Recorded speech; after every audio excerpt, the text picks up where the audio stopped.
ኦሪት ዘኍልቍ ምዕራፍ 25 እስራኤልም በሰጢም ተቀመጡ። ሕዝቡም ከሞዓብ ልጆች ጋር ያመነዝሩ ጀመር። ሕዝቡንም ወደ አምላኮቻቸው መሥዋዕት ጠሩ። ሕዝቡም በሉ፣ ወደ አምላኮቻቸውም ሰገዱ። እስራኤልም ብዔልፌጎርን ተከተለ። የእግዚአብሔርም ቍጣ በእስራኤል ላይ ነደደ።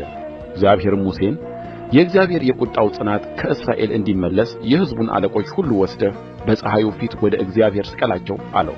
ሙሴም የእስራኤልን ዳኞች እናንተ ሁሉ ብዔልፌጎርን የተከተሉትን ሰዎቹን ግደሉ አላቸው። እነሆም ከእስራኤል ልጆች አንዱ መጥቶ በሙሴና በእስራኤል ልጆች ማኅበር ሁሉ ፊት ምድያማዊቱን አንዲቱን ሴት ወደ ወንድሞቹ አመጣት። እነርሱም በመገናኛው ድንኳን ደጃፍ ያለቅሱ ነበር። የካህኑም የአሮን ልጅ የአልዓዛር ልጅ ፊንሐስ ባየው ጊዜ ከማኅበሩ መካከል ተነስቶ በእጁ ጦር አነሣ።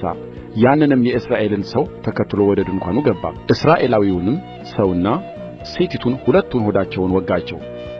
ከእስራኤልም ልጆች መቅሠፍቱ ተከለከለ።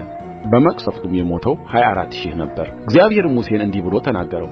የካህኑ የአሮን ልጅ የአልዓዛር ልጅ ፊንሐስ በቅንዓቴ በመካከላችሁ ቀንቶአልና ቍጣዬን ከእስራኤል ልጆች መለሰ። እኔም የእስራኤልን ልጆች በቅንዓቴ አላጠፋሁም። ስለዚህ እነሆ የሰላሜን ቃል ኪዳን እሰጠዋለሁ።